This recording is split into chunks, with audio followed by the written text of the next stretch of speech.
guys, Josh Fierstein here. Probably the question I get inboxed to me the most is this: why does God allow bad things to happen to good people? Now, first of all, I want you to know that God's plans towards you are pure and perfect. He has love for you, would never wish anything bad on you, but bad is a result of sin, and sin a result of Satan. However, I want you to know that God is all powerful, and as the Bible says, that God works all things together for the good for those that love him. So that means that in every bad situation and every negative, there is a positive. Now, I want you, I'm not sure if you remember, but back in my day, about 10 years ago, before all of the digital age, there was something called film. And this was in the back of cameras. And these things right here are called negatives. Now, hiding within this negative, this dark, dreary, brown strip of paper, there are beautiful pictures. In fact, my baby pictures. Inside each one of these negatives, there's a beautiful picture that is waiting to get out. Now, do you realize that in every negative situation in your life that there is something beautiful that God is waiting to pull out of it? But in order for this negative to become a positive, it has to go into a dark room, and then the light from above has to shine through it. And on the other side of it, there is a beautiful picture that is developed.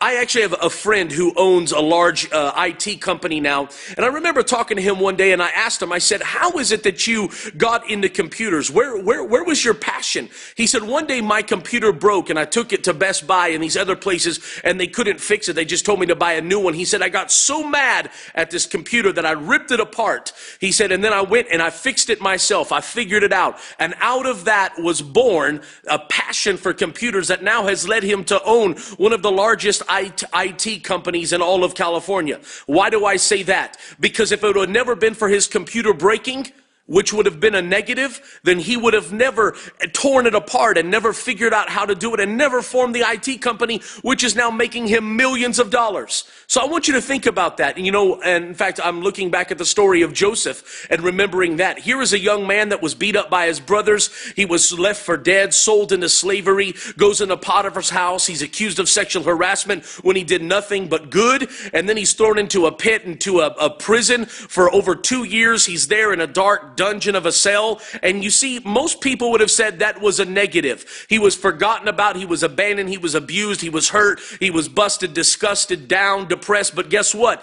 Inside of that negative, God had been positioning for him to become the prince of Egypt. And for one day a man to come and discover him and bring him into the palace. You see, there's some of you today that you have to understand that in every negative in your life that God is waiting. If you'll just put it in his hands and allow the master photographer to shine his light through it, I promise God can take your negative and turn it into a positive. I'll just leave you with this thought. When it was that they bring the man in John, I believe, chapter 9, verse 1, they bring the man to Jesus and ask, why was he born blind? Was it because of his sin? Was it because of his parents' sin? And Jesus just simply says this, no. He said it was that the works of God may be made manifest through him, and he heals the man of blindness. I promise right now there's something in your life that you're looking at and you're saying, but I'm a good person. Why? How is it God could have allowed me to go through this? I promise he did it just to take your negative and develop it into a positive. As always, I'm asking you this. There's somebody on your timeline, in your friend, in your news feed that need to